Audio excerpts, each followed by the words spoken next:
prazer, com muita alegria, que a gente traz mais um vídeo, mais um bate-papo com uma profissional que trabalha também com vocação e faz o serviço com muito amor. E também é muito jovem, muito descontraída, né? Diga-se de passagem, gosto muito de conversar com ela e vamos agora apresentar para vocês também. Vamos conversar com Merili Santos. Merili é capixaba, daqui mesmo de Cachoeiro, de Sapemirim, mas reside no Rio de Janeiro. Trabalha lá e aqui também. E na formação, Merili é pedagoga, professora universitária, psicóloga com especialização em psicoterapia corporal.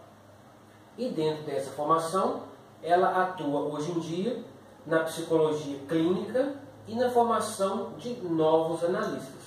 Então a gente já agradece, Merili, pela disponibilidade e pede que você compartilhe com a gente como que foi essa caminhada sua de formação, como que foi essa sua trajetória.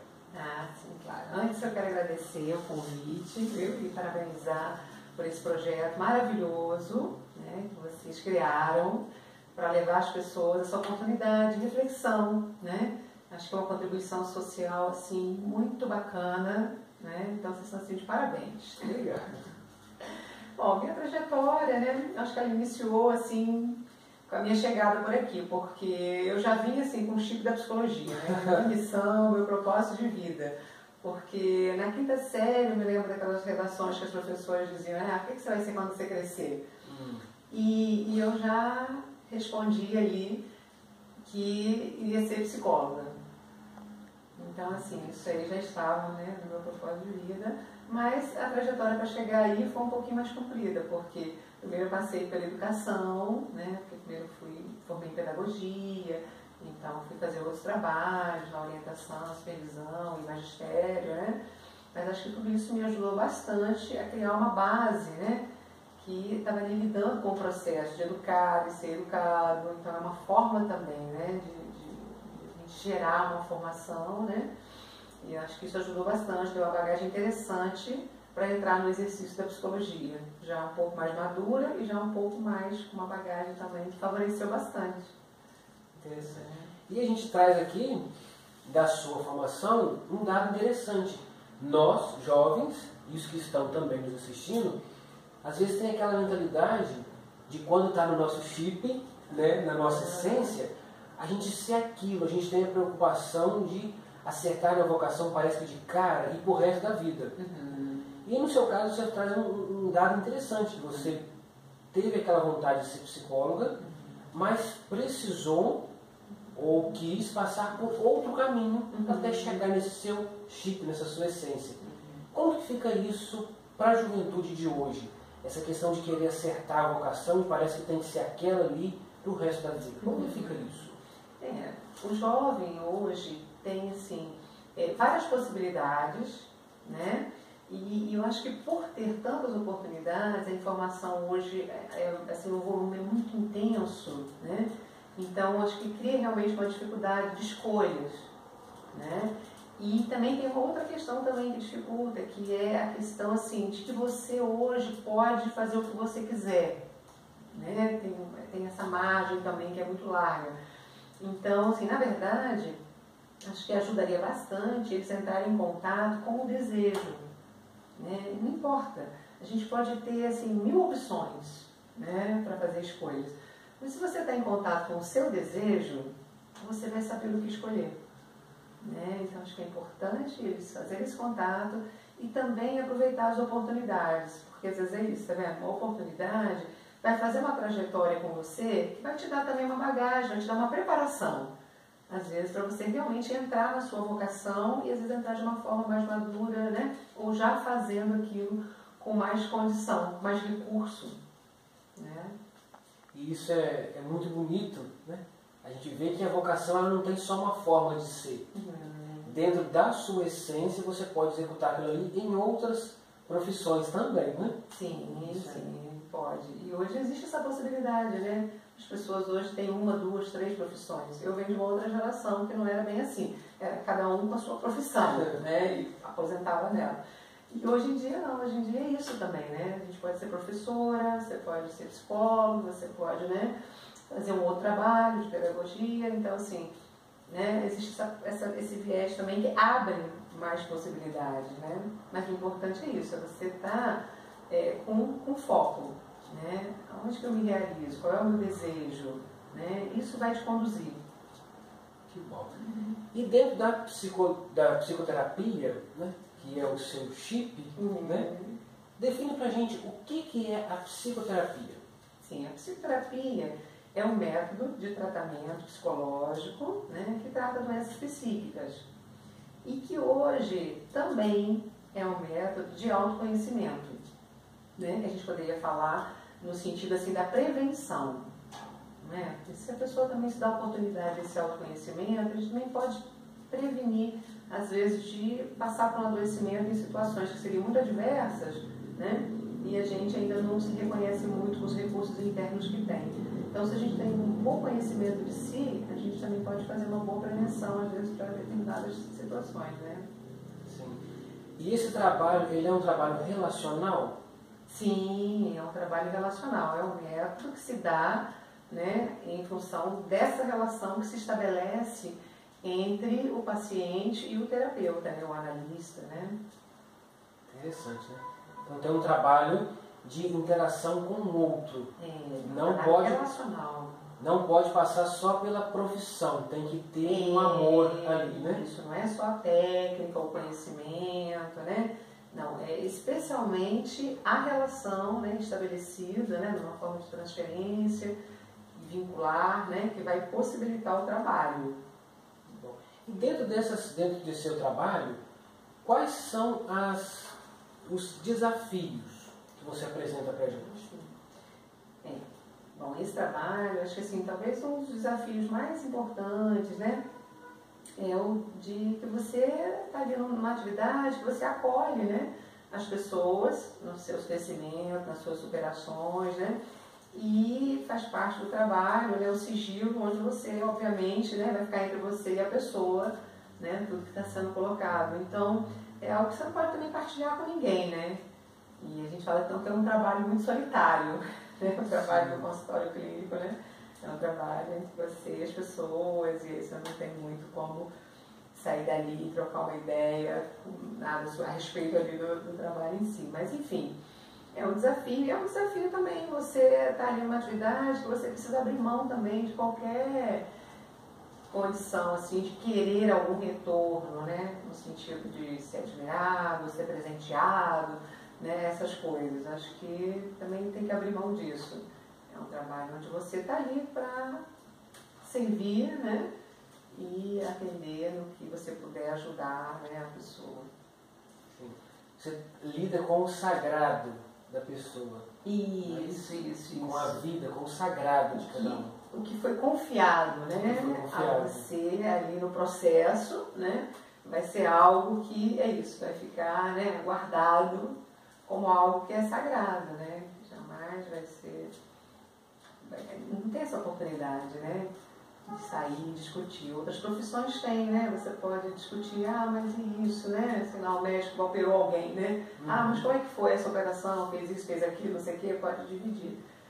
Mas ali na terapia não, gente, naturalmente, tudo que foi colocado ali fica ali. Sim. E quais são as satisfações, as alegrias dessa profissão? Sim, aí as alegrias também são muito grandes, né? São bem compensatórias, porque ao acompanhar também um processo de crescimento, né, você fica também com a possibilidade de investir no seu próprio crescimento, né? Ver o outro crescer é crescer também, né? Então acho que uma das maiores alegrias do trabalho é esse, que você cresce muito ao acompanhar os processos de crescimento e superação, né, que as pessoas vão fazendo. Vive junto, né? Aí, tendo o seu crescimento também. Você vai precisando, né, ter o seu próprio crescimento. Isso é muito interessante. E a questão da vocação, como você define a vocação? A vocação é uma palavra, né, que a gente traduz como chamado, né? A vocação é um chamado. Então, assim, é importante, né, para os jovens, por exemplo, né, que eu falava antes, do contato com o desejo, porque nesse contato você descobre o seu chamado, né? A sua vocação é o seu talento, é a sua expressão no mundo, né? É como você vai poder ser útil, é como você vai poder contribuir socialmente, né? Você tem um legado que você pode deixar para a humanidade, né? Através do seu trabalho. Então, assim, é muito bacana, né? Você poder, de fato, atender ao chamado, né? Legal, isso é muito bonito. E dentro do seu trabalho, que é a psicoterapia, a gente tem a bioenergética, que o Alexandre Lowen é o pai da bioenergética, né? E ele enfatiza muito a busca pelo prazer, pela satisfação. Inclusive ele até lançou um livro que é o Prazer, uma abordagem criativa da vida, né? De Alexandre Lowen.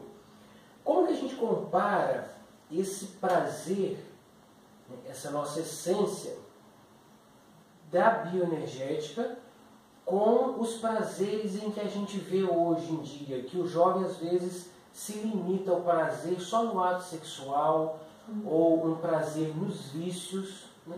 E a gente vê isso como prazer. Talvez seja uma cultura nossa hoje, né? E como que fica essa questão da verdadeira essência?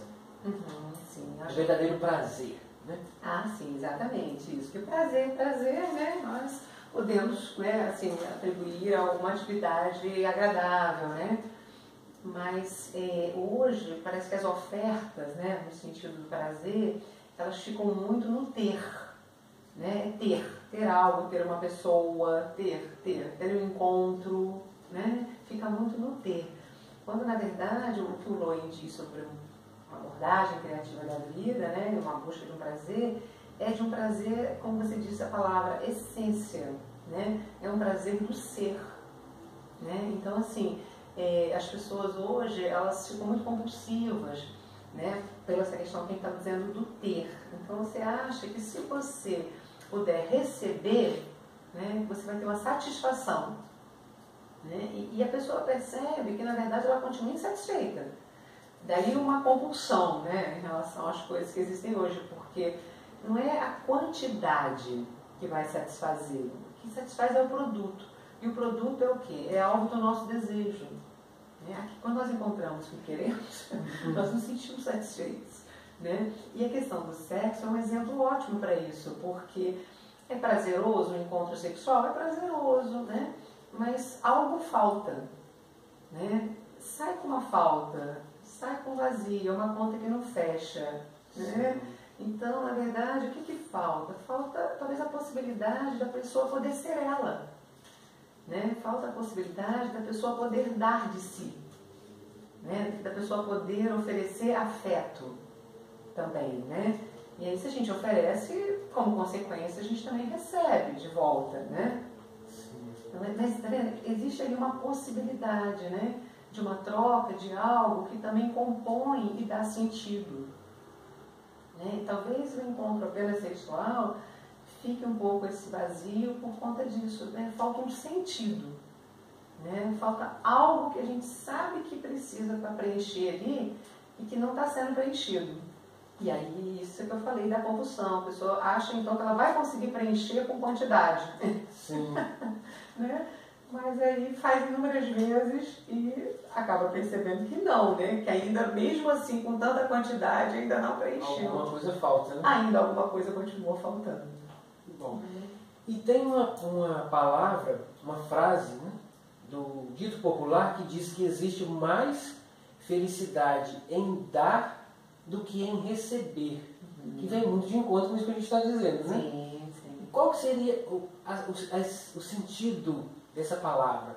Mais felicidade em dar do que em receber, sendo que a gente, na atualidade, busca muito, acho que o receber, né?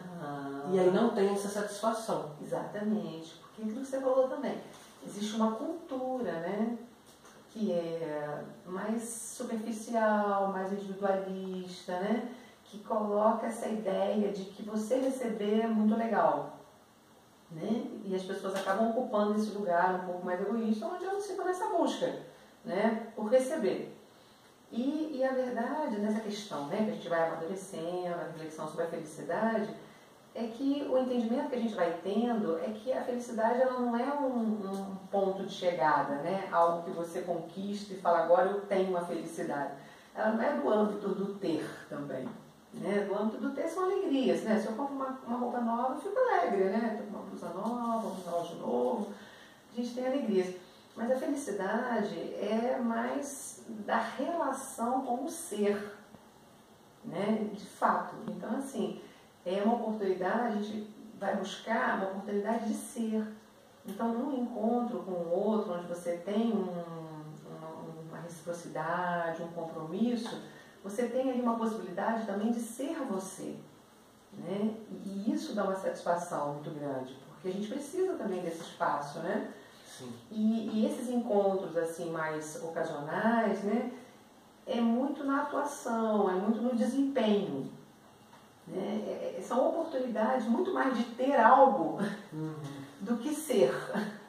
Então, acho que a felicidade, né, ela fica também esvaziada, um pouco desse sentido, da gente buscando felicidade em trajetos, em coisas que não vão nos dar essa resposta. Porque, na verdade, ela está no processo. Né? A felicidade está no processo, está no caminhar. Mas nesse caminhar, onde você pode ser você. Né? Eu acho que a gente não encontra felicidade numa outra situação, que a gente não está podendo ser, e especialmente ser de fato quem a gente é mesmo, né? Porque a gente fica tão influenciado externamente, que se a gente não faz contato, é isso, a gente acaba de alguma forma sendo algo que tem a ver com as situações ou com esses estímulos externos, né? Muitas vezes, mas que não tem a ver com o estímulo que vem interno, que é a essência. Né? A sua essência, ela diz o que você quer, ela diz o que te deixa feliz, ela diz o que vai te satisfazer. Realiza. Ela vai te dar esse caminho da realização. Né? Então a gente precisa estar um pouquinho mais internalizado. E a gente vive hoje num contexto que externaliza demais o sujeito. Né? Chama atenção demais, estímulo demais. E aí vai distanciando um pouco de si. Né?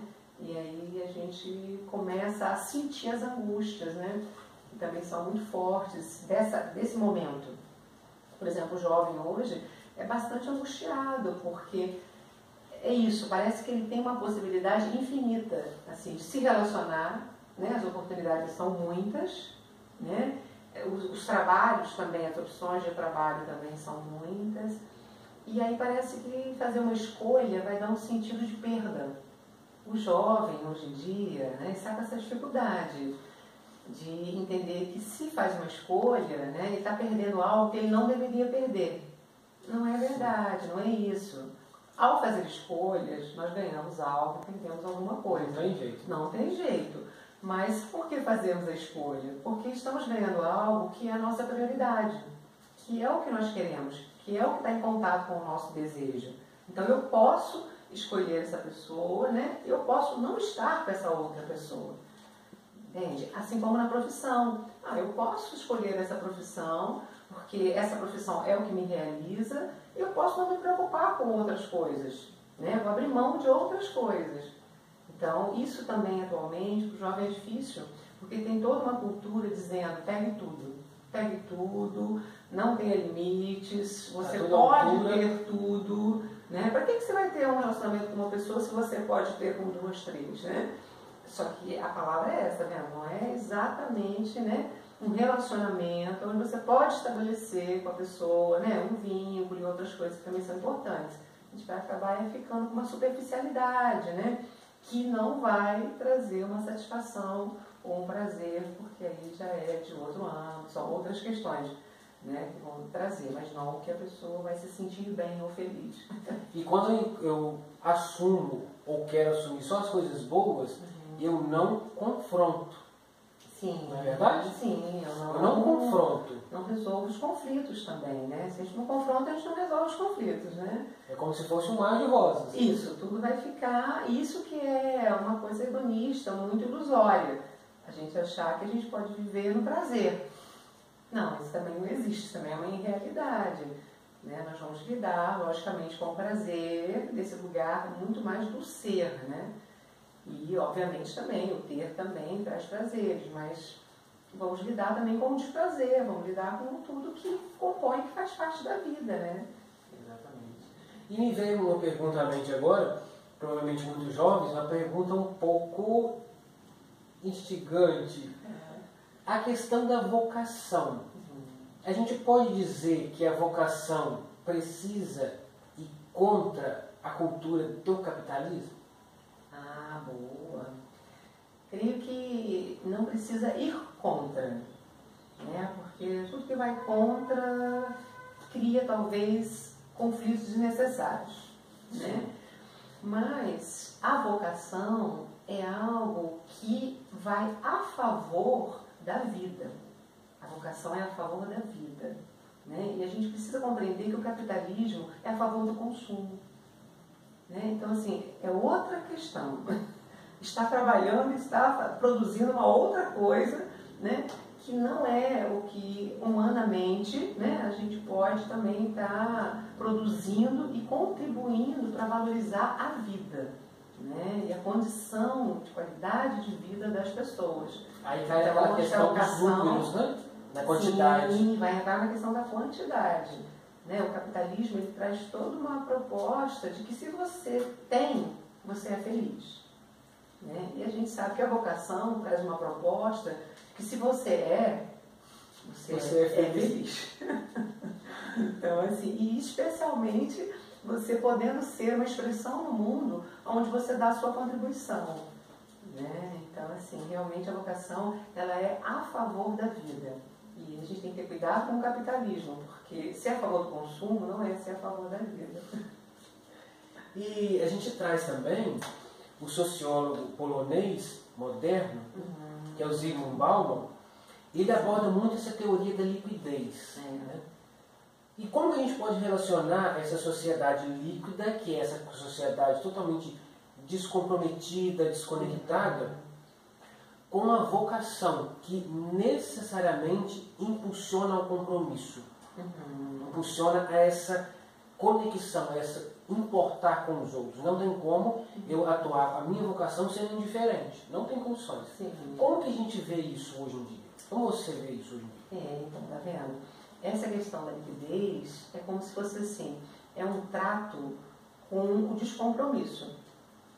Né? Não vou me vincular com nada, não vou me comprometer com nada, não há limites, tudo é possível, mas de uma forma rasa, superficial, individualista, né? Com várias questões. E a questão da vocação é uma questão do compromisso, né? E do compromisso com aquele comprometimento onde a gente quer ser, né? E quer ser relacional. Então, assim, isso é da nossa condição humana, né? Isso faz parte da nossa sociabilidade. Isso cria o humano, né? Porque a gente é isso também, a gente não nasce a espécie humana, né? A gente tem uma biologia que a gente chega com ela e a gente vai se educando, se autoconhecendo para se tornar, né, humanidade. Mário Sérgio Cortella que diz que o que nasce pronto é sapato, fogão, geladeira. Que é do âmbito do ter, né? Exatamente. O ser humano está em construção. Para essa construção tem que ser relacional. Tem que ser relacional, tem que ser relacional e tem que ter uma dedicação. É uma dedicação, é uma busca, um esforço, o crescimento.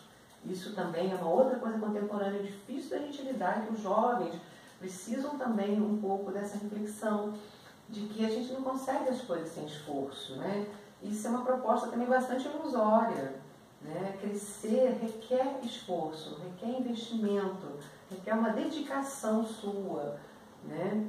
As coisas não acontecem instantaneamente, sabe? Então, a gente se dedicar também ao autoconhecimento, a uma busca pessoal, no que você deseja, no seu caminho, no que você quer fazer no mundo, né? Isso também precisa que a gente tenha uma consciência, né, muito mais ligada à vida, né, do que ligada às questões aí de uma sociedade que impõe outras questões, né? Isso é muito interessante. A gente já agradece um pouco, né? A gente não tem tanto tempo, gostaríamos de ficar aqui a tarde inteira conversando sobre isso, mas a gente não tem tanto tempo também para aprofundar muito nesse assunto. E fica também para cada um dos jovens, dentro dessa curiosidade, procurar também conversar com os especialistas, conversar com os profissionais, para ele poder ajudar a gente nessa construção do ser. Né? Então, para a gente poder ir finalizando, dentro da sua psicologia, né, da psicoterapia, a gente vê que ela tem uma aceitação não muito boa na cultura. Né? A cultura hoje em dia vê a questão da psicologia com os olhares mais antigos, né? Com aquele olhar muito negativo. Como que você vê, no seu caso, e nos que estão querendo seguir esse ramo também, né, de trabalho com a psicologia, como que você vê essa questão, não só de problemas emocionais, mas de um crescimento, de um desenvolvimento pessoal, de um autoconhecimento? Como que você vê isso? Já damos passos? Sim, também é uma questão bem bacana, porque assim, como a psicologia, né, ficou um tanto atrelada à questão da psiquiatria, por ser uma área da saúde que também trabalha com as doenças mentais e tal, e com o tratamento das doenças psicológicas, né? Então fica um pouco essa ideia, né, de que a psicologia está ali com essa função apenas do tratamento, né? Mas não, a psicologia hoje também já avançou bastante, para além das questões dos tratamentos que são necessários, obviamente, também tem a questão dessa possibilidade de ser esse método de autoconhecimento, né? Onde as pessoas podem realmente buscar uma saúde, mas porque você está compreendendo a sua funcionalidade. Né? Acho que isso é bastante importante. A gente conhece tantas coisas e talvez um dos conhecimentos mais importantes seja o autoconhecimento, seja a gente se conhecer. Porque se você se conhece, você pode se relacionar melhor com o outro, com o seu contexto, com o mundo, com o que existe, com o que compõe a vida, né? Então, acho que é bastante importante a gente também poder assim, esclarecer e os jovens poderem abrir toda essa cultura que está, né, também um tanto enlouquecida, vamos dizer assim, né? Buscar uma saúde nesse sentido de entender que saber de si é um saber muito importante. E ajuda muito na vocação, né? Sim. Porque qualquer segmento que você consiga responder esse amor e serviço, se você não tiver um conhecimento de si, seria meio que impossível conhecer ou ajudar o outro. Isso. Então é necessário um conhecimento, um autoconhecimento, para assim também tocar as essências. Sim. Porque se eu não me conheço, eu não vou saber qual é a minha essência. É difícil até de saber qual é o meu desejo, né? Qual é o desejo. Então é fundamental também essa visão, esse cuidado da psicologia na questão vocacional também. Sim, com certeza. Porque a questão vocacional é essa questão importantíssima, que as pessoas compreenderem que o chamado é um chamado para todos, né? E que esse para todos é um chamado também de servir. E tem uma frase da Madre Teresa que é muito bacana, que ela diz que seja qual for o chamado, o importante não é o fazer, né, mas é o fazer com amor. Com amor. Então, né, daí, né, serviço e amor é serviço, ser realmente uma dobradinha que faz todo sentido, porque acho que a grande descoberta é a gente poder ter uma alma amorosa que saiba como ser no mundo e especialmente como ser também útil, como dar a nossa contribuição, como deixar o nosso legado, né? Eu acho que a gente supera bastante uma cultura egoísta em que parece que a gente está aqui para a gente fazer algo pela gente mesmo. Sim. Né? E não é isso. Claro que estamos aqui também para a gente vivenciar as nossas histórias e termos também os nossos prazeres, mas para além disso, né, nós estamos aqui também para contribuirmos com os outros e criar algo, né, que foi assim colocado pela vida de uma maneira que precisa ser algo em conjunto, precisa ser algo que todos nós trabalhamos juntos, né, que é esse trabalho a favor da vida. A psicologia também traz muito essa visão quando a gente estuda e observa todos os outros tipos de animais, eles não têm esse convívio social. Quando no nascimento, por exemplo, um bezerro ou um leitão, qualquer animal desse estilo, rapidinho ele já tem uma independência. Sim, né? Ele já desvincula. Agora, o ser humano não. O ser humano ele tem todo aquele período de gestação, depois tem um período muito frágil na vida da criança, e depois tem uma preparação enquanto estrutura familiar, depois enquanto estrutura social. Né? Então, o ser humano ele é um ser relacional. Não tem condições de ser independente. Né? De não ser relacional, na verdade. Não tem condições de não ser relacional. Isso, porque a independência até existe, né? Assim, todas as espécies, cada um assim da sua maneira, mas o que você está dizendo é muito interessante, porque assim, nas espécies, nas outras espécies, né, existe um comportamento geneticamente pré-determinado, né? Então, dificilmente a gente vai ver uma formiga angustiada porque ela não tem a mesma função que a abelha, que ela está invejosa da abelha. Não, isso não vai ocorrer. Mas, assim, como nós, seres humanos, né, viemos com essa proposta de construção, né, somos seres em construção na vida, então os nossos comportamentos, eles, alguns sim, por instinto ali, ou por uma questão, alguma coisa pré-determinada, mas a grande maioria são comportamentos em que nós aprendemos. Né? São comportamentos aprendidos. E isso faz o nosso crescimento, o nosso desenvolvimento, sermos, é como se assim, a pessoa que nós somos tem uma essência? Tem, mas nós construímos, né? Ser o que nós desejamos ser. Isso é uma construção. Né? E eu acho que isso é que é bacana, né? O jovem compreender que, ao contrário do que a cultura hoje coloca, que tudo é muito fácil, tudo é muito efêmero, tudo é muito passageiro, né? Que não é verdade, né? Que a gente precisa de busca, que a gente precisa de dedicação, a gente precisa de um esforço para a gente crescer. Não tem crescimento sem um esforço e sem uma dedicação, né? Então, assim, se construir é uma tarefa bonita, né? Que a vida oferece.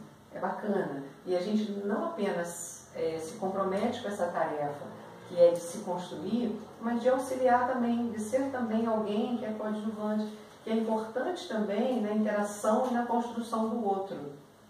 Né? Então, acho que nesse sentido é bacana a gente rever, né, as possibilidades que nós temos, assim, dessa independência, dessa autonomia e desse compromisso com a vida.